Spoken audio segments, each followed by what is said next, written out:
শহীদ মিনার ভেঙেছিল ওরা কতভাবে কতবার, বারে বারে আরো শক্ত হয়েছে, বারে বারে আরো শক্ত হয়েছে হৃদয়ে স্মৃতির মিনার।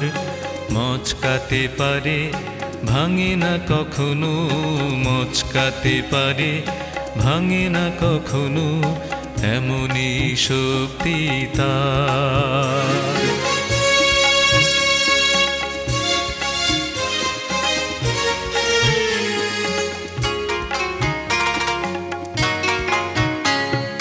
মিথ্যে ফুরালো সত্যে শেখালো 21শে ফেব্রুয়ারি। কারো ভাষাকে মন থেকে আর পারবে না নিতে কাড়ি। ভাষা শুধু নয় সব কিছু হোক ভালোবেসে একাকার। শহীদ মিনার ভেঙেছিল ওরা কতভাবে কতবার।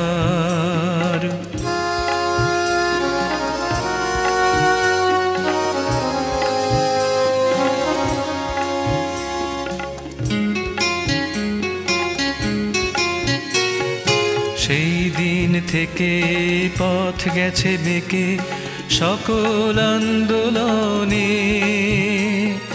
দৃপ্ত শপথে জাগে সারা দেশে এখানে তীর্থ মেনে। প্রাণিত করে রফিক সালাম, প্রাণিত করে রফিক সালাম, বরকত জব্বার।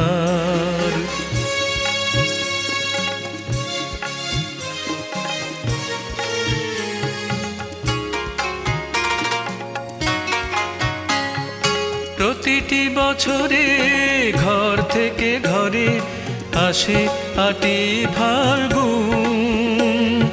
সকল আঘাতে প্রতিবাদ হানে প্রতিঘাত শতগুণ। স্মৃতির মিনারে ঝরে পারিজাত মৃত্যু মানে হার। শহীদ মিনার ভেঙেছিল ওরা কতভাবে কতবার। বারে বারে আরো শক্ত হয়েছে, বারে বারে আরো শক্ত হয়েছে হৃদয়ে স্মৃতির মিনার। মচকাতে পারে ভাঙে না কখনো, মচকাতে পারে ভাঙে না কখনো, এমনই শক্তি তার। শহীদ মিনার, শহীদ মিনার, শহীদ মিনার, শহীদ মিনার।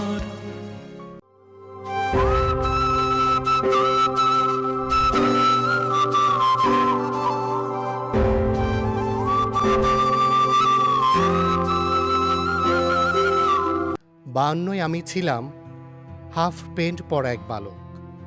তখন স্লোগান কিংবা মিছিলের কোনো কিছুই আমি বুঝতে শিখিনি। মফস্বল শহরের আনাচে কানাচে মুহূর্তে ছড়িয়ে গেল ক্ষোভ আর ঘৃণার আগুন।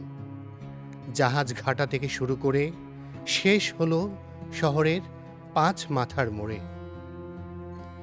বালক আমি জানতাম না কার ক্ষত থেকে এত রক্ত ঝরছে, কে বরকত আর কে সালাম, আর কার নামই বা রফিক। শুধু দেখতাম ঝড়ো হাওয়ার মতো বিক্ষুব্ধ মানুষ যাচ্ছে রাস্তায়, মাঠে আর গণ মিছিলে। বালক বলেই কিছু বুঝতে শিখিনি, জানতাম না ঘাতক ও শহীদের দূরত্ব। তবু বিক্ষুব্ধ মানুষের উচ্চারিত স্লোগান ছিল আমার কাছে ঝড়ো রাত্রির সমুদ্র। বুঝতাম একটি জাহাজ যাচ্ছে সংগ্রামের মধ্য দিয়ে, আর তাকে অবৈধভাবে বাধা দিচ্ছে বর্ষার মতো ধারালো ঢেউ।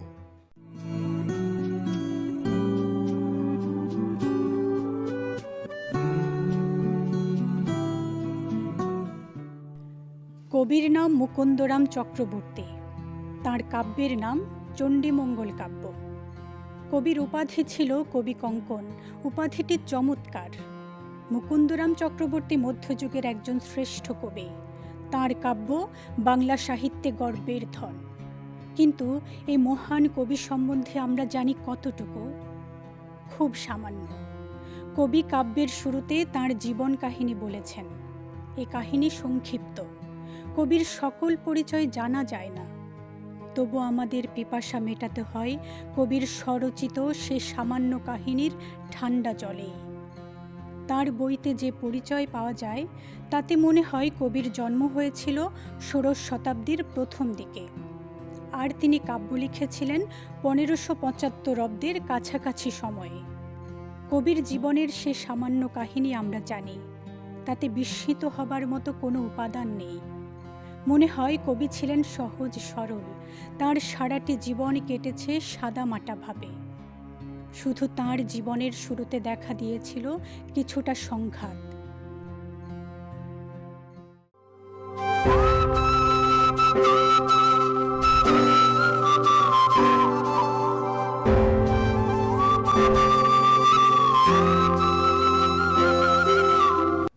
আপনারা নিশ্চয়ই জানেন যে 1947 সালে ভারতবর্ষ যখন দুইটা ভাগে বিভক্ত হয়, একটা ছিল পূর্ব পাকিস্তান আর একটা ছিল পশ্চিম পাকিস্তান।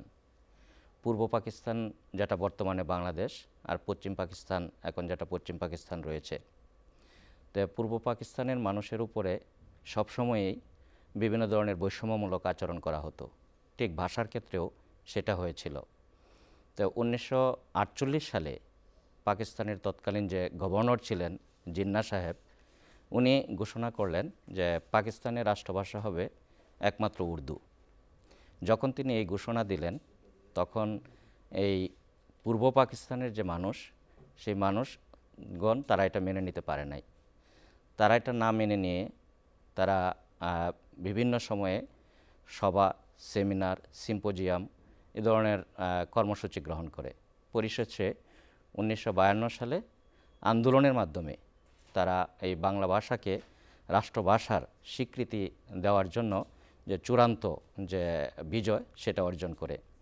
সেই বিজয় অর্জন করতে যেয়ে ঢাকা বিশ্ববিদ্যালয় থেকে আমাদের সালাম, বরকত, রফিক, জব্বার সহ অনেকেই প্রাণ দিয়েছিল। সেদিন তারা 144 দ্বারা ভঙ্গ করেছিল।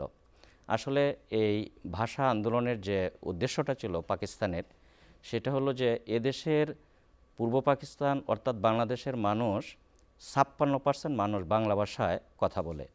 আর বাংলা ভাষায় যেহেতু তারা কথা বলে, সুতরাং বাংলা ভাষাকে যদি রাষ্ট্রভাষা করা হয়, সেই ক্ষেত্রে হয়তো বা পাকিস্তানের চাকরির ক্ষেত্রে হোক, বিভিন্ন পেশায় বা বিভিন্ন সুযোগ সুবিধা থেকে হয়তো বা তাদেরকে বঞ্চিত করা যাবে যদি সেটা উর্দুকে রাষ্ট্রভাষা করা হয় সেক্ষেত্রে। কিন্তু বাংলাদেশের মানুষ সেটা বুঝতে পেরেছিল। তারা বলেছিল যে যেহেতু 56% মানুষ এই দেশের বাংলা ভাষায় কথা বলে, সুতরাং বাংলা ভাষা যদি অফিসিয়াল ভাষা হয়, সেই ক্ষেত্রে এদেশের মানুষ বিভিন্ন ক্ষেত্রে সুবিধা পাবে, তারা বৈষম্যের শিকার হবে না। সেই সেন্সেই কিন্তু এদেশের সাধারণ মানুষ থেকে শুরু করে, শিক্ষাবিদ থেকে শুরু করে, বুদ্ধিজীবী থেকে শুরু করে সবাই কিন্তু আন্দোলনে ঝাঁপিয়ে পড়েছিল। পরিশেষে আমরা আমাদের এই দেশের ভাষাকে, পূর্ব পাকিস্তান অর্থাৎ বাংলাদেশের ভাষাকে রাষ্ট্রভাষা হিসাবে আমরা পেয়েছিলাম। তারা 1956 সালে তাদের সংবিধানে বাধ্য হয়েছিল যে পূর্ব পাকিস্তান বা সমগ্র পাকিস্তানের রাষ্ট্রভাষাকে বা আমাদের এই অঞ্চলের রাষ্ট্রভাষাকে তারা বাংলা ভাষা হিসাবে স্বীকৃতি দিতে।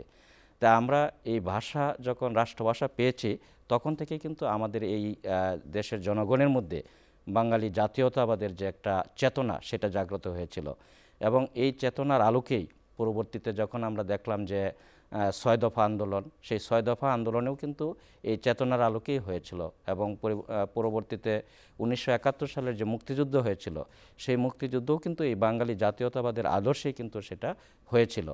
তো এরপর আমরা যে জিনিসটা আমরা পেয়েছি যে ভাষার জন্য যুদ্ধ করে আমরা যেহেতু এই দেশের রাষ্ট্রভাষাকে বাংলা ভাষা করতে পেরেছি, আর এই ভাষার জন্য যুদ্ধ সম্ভবত পৃথিবীতে দ্বিতীয় কোনো রাষ্ট্র করেছে বলে আমার কিন্তু জানা নেই।